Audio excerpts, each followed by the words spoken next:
लद्दाख का पहाड़ी रेगिस्तान धरती के सबसे दुर्गम इलाकों में से एक।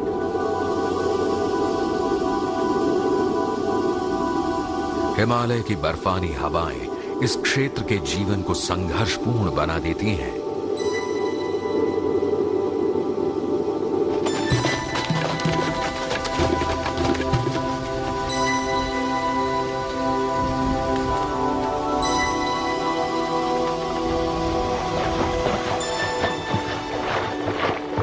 यहां सदियों की जद्दोजहद के बाद इंसान और कुछ जानवरों ने अपने आप को बचाए रखा है।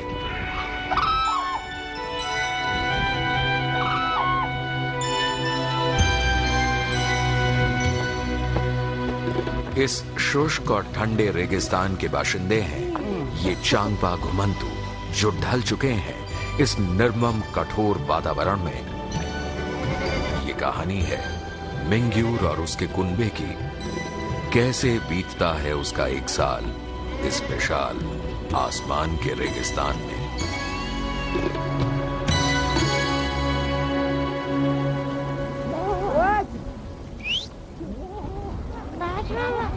भारत के उत्तरी क्षेत्र में स्थित लद्दाख की विवादित सीमाएं चीन और पाकिस्तान से मिलती हैं। इस क्षेत्र की संवेदनशीलता के मद्देनजर लगभग 40 वर्ष तक पूर्वी लद्दाख बाहरी लोगों के लिए निषिद्ध था। यह क्षेत्र विश्व की 2 विराट पर्वत श्रृंखलाओं के बीच स्थित है। उत्तर पश्चिम में काराकोरम है और दक्षिण में हिमालय। ये दोनों श्रृंखलाएं वर्षा के बादलों को यहां तक नहीं पहुंचने देती। यहां हर वर्ष बमुश्किल 2 इंच बारिश होती है, जिस कारण यह इलाका पहाड़ी रेगिस्तान में तब्दील हो गया है।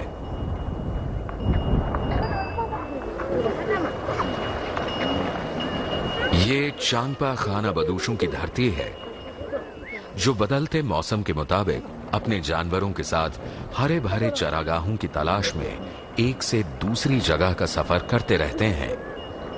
तिब्बती मूल के चांगपा इस इलाके की विषम भौगोलिक परिस्थितियों के अनुकूल ढल चुके हैं।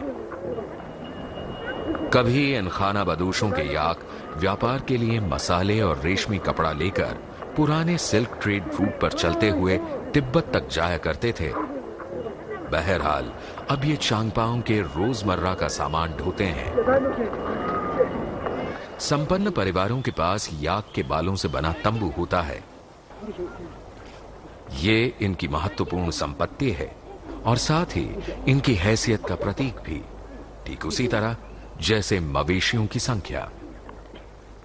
ये इस परिवार का मुखिया है, 45 वर्षीय मिंग्यूर।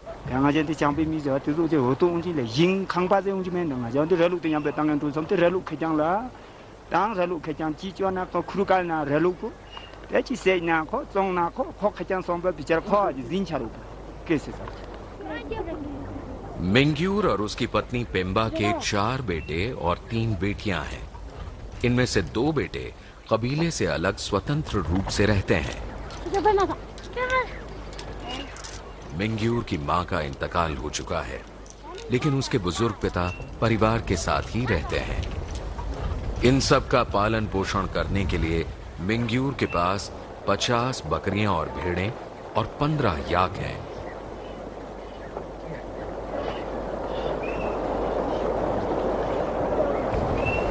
नवंबर की एक ठिठुरती सुबह मिंग्यूर की बेटियां डोलमा और फुनसुक दूध दूहने के लिए बकरियों को बांध रही हैं।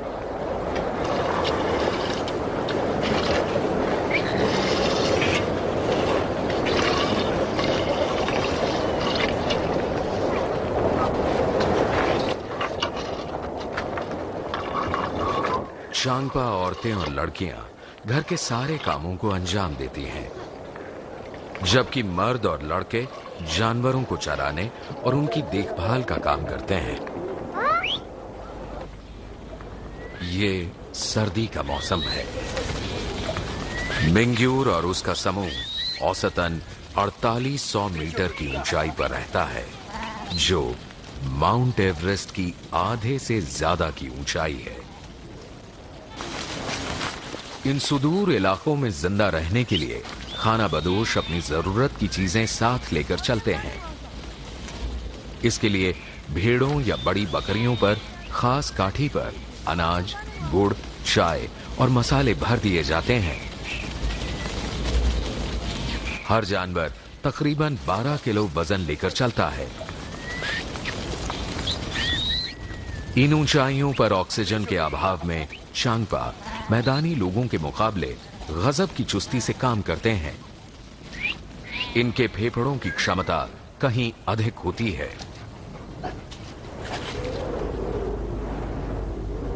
मिंग्यूर और दूसरे गडरिये अपने याकों को ऊंचे चरागाहों पर ले जाकर घास चरने के लिए खुला छोड़ देते हैं। इतने विशाल भूभाग के बावजूद चरागाहों की बेहद कमी है। खाना बदोश कबीले बड़ी मुस्तैदी से इनकी निगरानी करते हैं।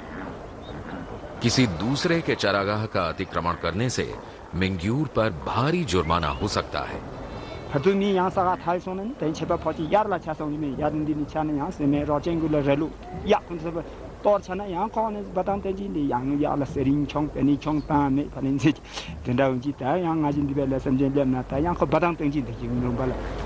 मिंग्यूर के याकों के साथ ही तिब्बती जंगली गधों का एक झुंड चरने आ गया है। इन्हें क्यांग कहते हैं। ये पालतू गधे से ज्यादा बड़े हैं और इनके शरीर पर घने बाल हैं। ये भी कड़ाके की सर्दी में बखूबी ढल गए हैं। क्यांग जानते हैं कि मिट्टी में लौटने की बेहतरीन जगह कहां है।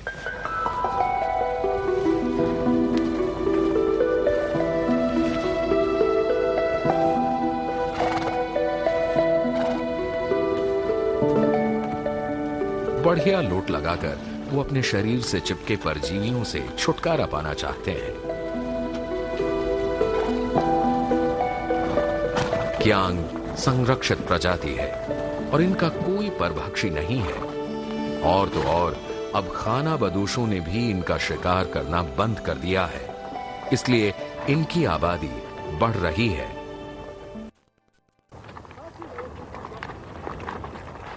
इस बंजर इलाके में ये मर्दों का काम है कि वो जलावन के लिए झाड़ झंखाड़ इकट्ठा करें।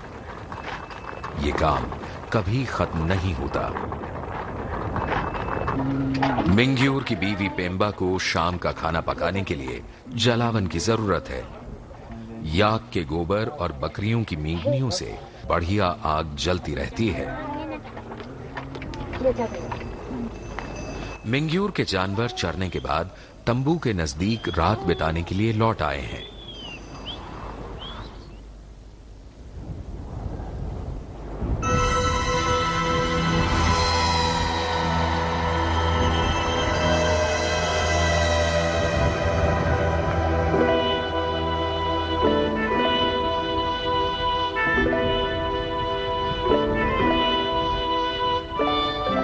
जैसे ही सूरज डूबा, तापमान लुढ़ककर हिमांक की तरफ बढ़ने लगा।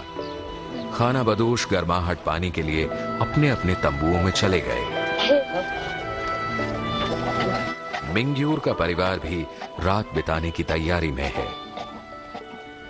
पेम्बा सभी के लिए नमकीन गुरगुर चाय तैयार कर रही है। विशालकाय तिब्बती मैस्टिफ कुत्ते रात भर भेड़ियों से जानवरों की हिफाजत करेंगे।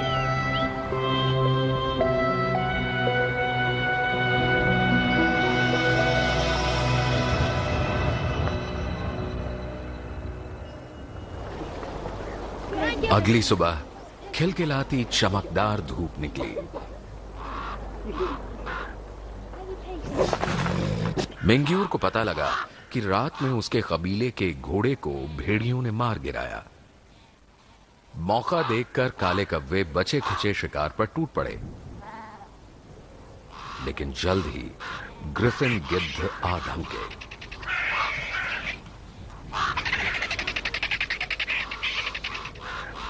भेड़िए खाना बदोशों के जानी दुश्मन हैं। समूह ने भी पेट भर के भोजन कर लिया है, लेकिन जल्द ही वो फिर शिकार करेंगे। पेट भर के भोजन कर लिया है, लेकिन जल्द ही वो फिर शिकार करेंगे। भेड़ियों का झुंड चांगपाओं के एक पूरे रेवड़ को खत्म कर सकता है और बिना जानवरों के खुद उनकी जिंदगी खतरे में पड़ सकती है। इन लोगों के सामने कोई विकल्प नहीं। भेड़ियों द्वारा अमूमन इस्तेमाल किए जाने वाले चौराहे पर खानाबदोशों ने एक स्थायी मौत का कुआं बनाया हुआ है, जिसे शांगडुंग कहते हैं।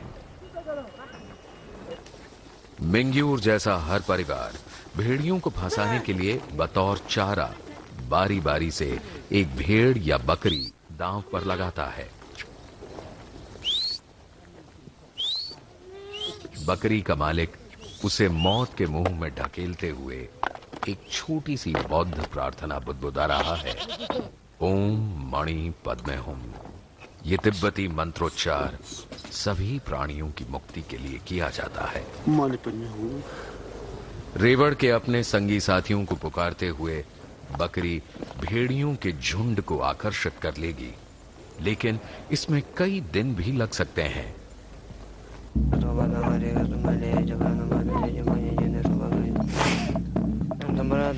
तिब्बती बौद्ध परंपराएं चांगपा लोगों के जीवन का केंद्र बिंदु हैं, जो उन्हें समस्त प्राणियों का आदर करना सिखाती है।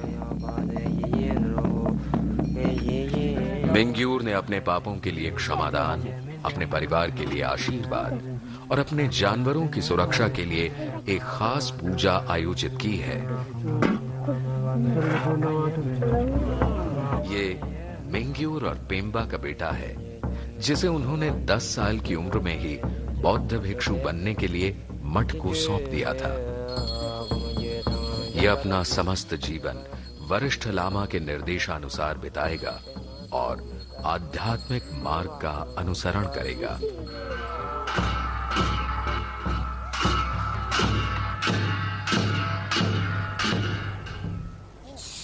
20 दिन बाद एक भेड़िया गड्ढे में गिर पड़ा। कभी कभी भूख से व्याकुल भेड़ियों का एक पूरा झुंड गड्ढे में कूद पड़ता है और तब खानाबदोश जश्न मनाते हैं।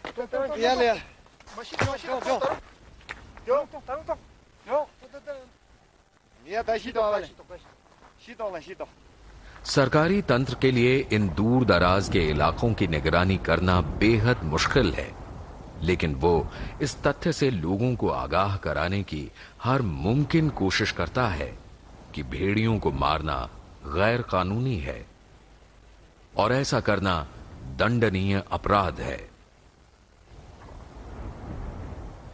चांगथांग में मई में वसंत की शुरुआत और बर्फ पिघलने लगती है।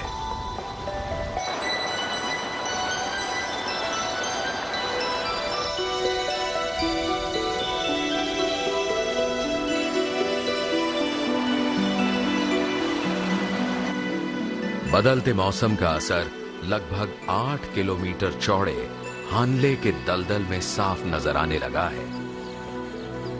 पहाड़ों से उतरते पानी ने इसमें भी जीवन भर दिया है। मिंग्यूर और उसका परिवार वर्ष का पहला पड़ाव हानले में डालने के लिए निकल पड़ा है। कठोर और बेरहम सर्दियों के बाद इनके जानवर निढाल और कमजोर हो चुके हैं, लेकिन खुशकिस्मती से सभी इस हरे भरे मैदान तक सुरक्षित पहुंच गए।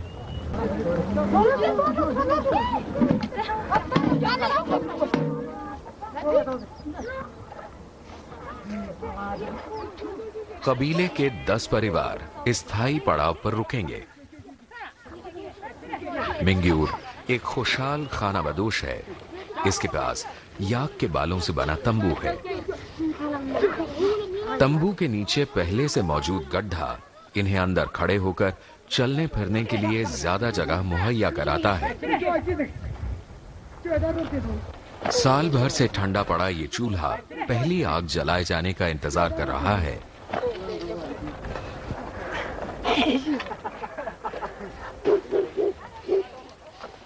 तंबू का काम खत्म होते ही पेम्बा ने भगवान बुद्ध और अपने इष्ट देवी देवताओं के सम्मान में वेदी पर दीप प्रज्वलित किए। लद्दाख में ग्रीष्मकाल इतना छोटा होता है कि जानवरों में जल्द से जल्द ज्यादा खाकर मोटे होने की होड़ लगी रहती है।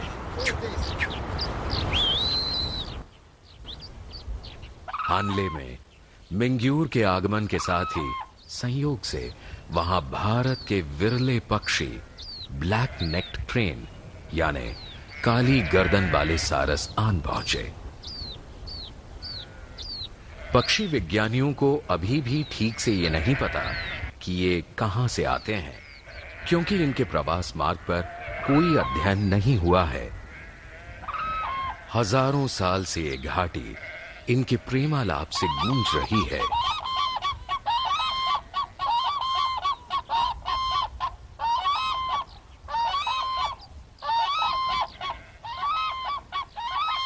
खानाबदोश इन सारसों को सम्मान देते हैं, इन्हें अलौकिक आत्माएं मानते हैं। सौभाग्य और खुशी का प्रतीक समझे जाने वाले इन पक्षियों को अक्सर धार्मिक कलाकृतियों और मठों की दीवारों पर उकेरा जाता है। यहां इस दलदल में सारसों को मनचाहा भोजन मिलता है। कीड़े मकोड़े, घास और मछली भी। विलुप्त हो रही इस प्रजाति का संरक्षण सिर्फ कानून ही नहीं करता, बल्कि शांगपा भी बड़े प्यार से इनकी आमद का इंतजार करते हैं।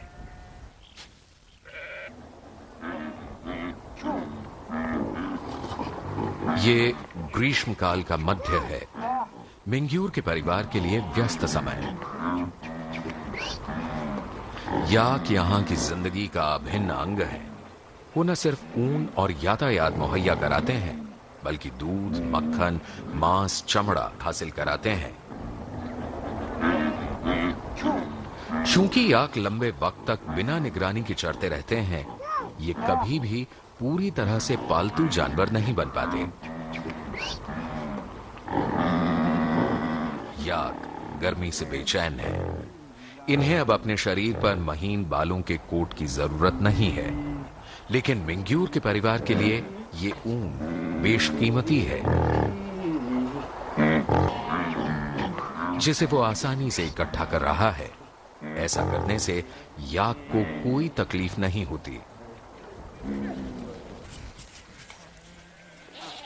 मिंग्यूर के लिए सबसे मूल्यवान है उसकी पश्मीना बकरियां। हर बकरी से बहुत हुआ तो 200 ग्राम पश्मीना ऊन मिलती है। इससे वैभव की प्रतीक कश्मीरी शॉलें बनाई जाती हैं, जिनकी फैशन की पश्चिमी दुनिया में जबरदस्त मांग है।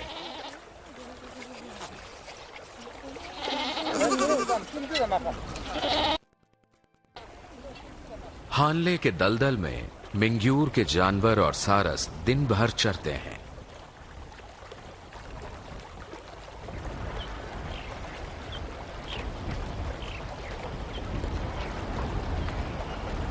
सारस जोड़े ने दलदल में एक छोटे से टापू को घोंसले के लिए चुना है। बिना किसी साजो सामान के सारस जोड़े ने खुले में ही 2 अंडे दिए हैं। अच्छे माता पिता का उदाहरण देते हुए ये बारी बारी से अंडों को सेते हैं और मिलकर बच्चों की परवरिश करेंगे। चारों ओर पानी से घिरी ये जगह अंडों को जमीनी परभक्षियों से सुरक्षित रखती है। इन्हें गडरियों के कुत्तों से तो हमेशा खतरा रहता ही है, मगर इससे भी ज्यादा खतरा लाल लोमड़ी से होता है। लेकिन 4 फुट ऊंचे पिता सारस के पास कोई फटक तक नहीं सकता।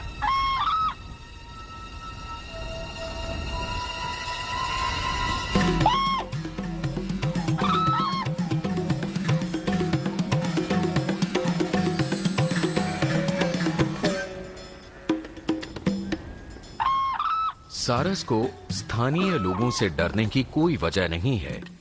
ये जोड़ा दलदल के मध्य स्थित भिक्षुणी विहार के बिल्कुल नजदीक है। इस विहार के प्रमुख खानाबदोशों के आध्यात्मिक गुरु सोक्से रिम्पोचे हैं। ये प्रखर विद्वान और अवतारी लामा हैं, जो चीन के अधिग्रहण से पहले तिब्बत में रहते थे। चांगपा खानाबदोश इनका सम्मान करते हैं। वो इनके पास अपना आदर व्यक्त करने और इनसे आशीर्वाद पाने के लिए आते हैं। कई परिवारों ने अपनी कम उम्र बेटियों को धार्मिक जीवन बिताने के लिए समर्पित कर दिया है। ये लड़कियां रिम्पोचे के छोटे से भिक्षुणी विहार में रहती हैं। गुरु की निगरानी में ये अपना समय प्रार्थनाओं, ध्यान लगाने और धार्मिक शिक्षा ग्रहण करने में लगाती हैं।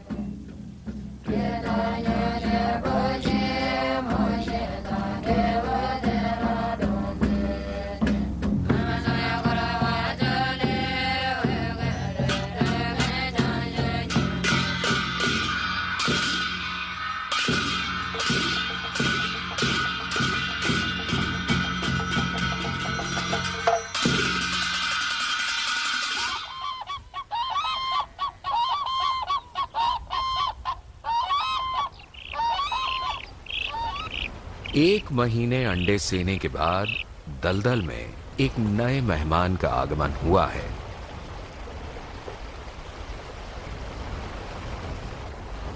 इस नवजात के लिए कमजोर टांगों पर खड़ा हो पाना अभी मुमकिन नहीं, जबकि दूसरे अंडे के खोल में चूजे ने अंदर से ही अपनी चोंच पर बने खास दांत से छेद बना लिया है। लेकिन समुद्र तल से करीब 5000 मीटर की ऊंचाई और सीमित ऑक्सीजन के कारण चूजे को अंडे से बाहर निकलने में अभी वक्त लगेगा। मां को अच्छी तरह से पता है कि इस बर्फानी ठंड और विरल हवा में चूजे और अंडे को अब भी उसकी गर्माहट की जरूरत है। ऐसे अहम वक्त में नर कभी भी घोंसले से दूर नहीं जाता। भारत में काली गर्दन वाले केवल 60 सारस हर बरस पूर्वी लद्दाख आते हैं। प्रजननशील 15 जोड़ों में से महज एक ही हानले दलदल में प्रजनन करता है। लद्दाख के इन ऊंचाई वाले दलदलों की हालत काफी नाजुक है। ऐसे में सारसों का अस्तित्व पूरी तरह इस बात पर निर्भर है कि यह दलदल बरकरार रहे। 2 दिन के भीतर ही चूजे का विकास इतनी तेजी से होता है कि वो टापू की सुरक्षित सीमाओं से बाहर निकलने के लिए तैयार हो जाता है।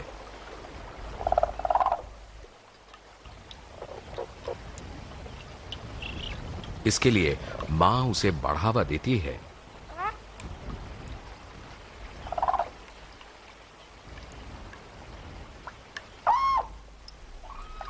शुरुआती कुछ हफ्तों में माता पिता चूजे को कीड़े मकोड़े खिलाएंगे। ये बेहद पौष्टिक और आसानी से हजम होने वाली खुराक है।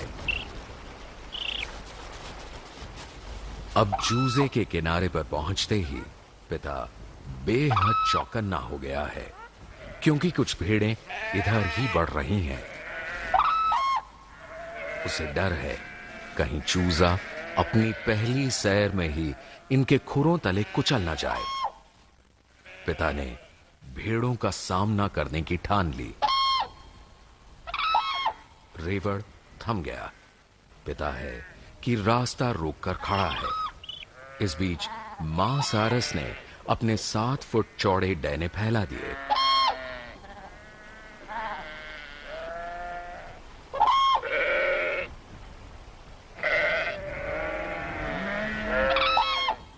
उसकी चेतावनी देती आवाजों को सुनकर भला किसकी हिम्मत है कि वो आगे बढ़े।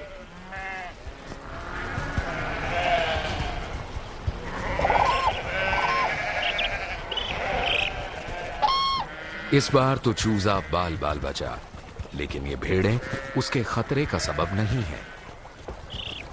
अध्ययन बताते हैं कि 50% चूजे गडरियों के कुत्तों का शिकार हो जाते हैं।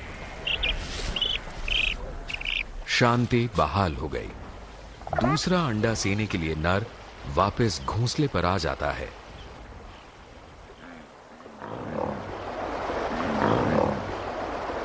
मिंग्यूर के याक भी ब्याह रहे हैं। इस कठोर वातावरण में बछड़ों और परिवार के लिए पर्याप्त दूध उपलब्ध है।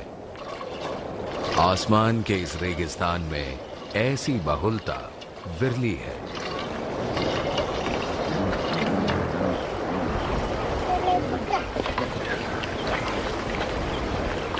बकरी की खाल से बनी मशक में याक के दूध की दही को भिगोकर मक्खन बनाया जाएगा।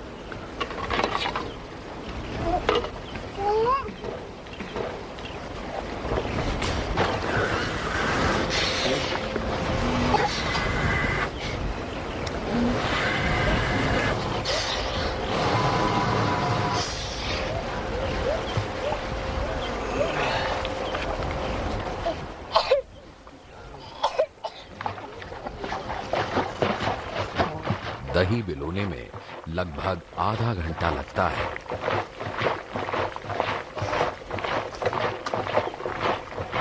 पेम्बा व्यस्त है तो मिंग्यूर के पिता अपने छोटे पोते पोतियों की देखभाल में जुट जाते हैं।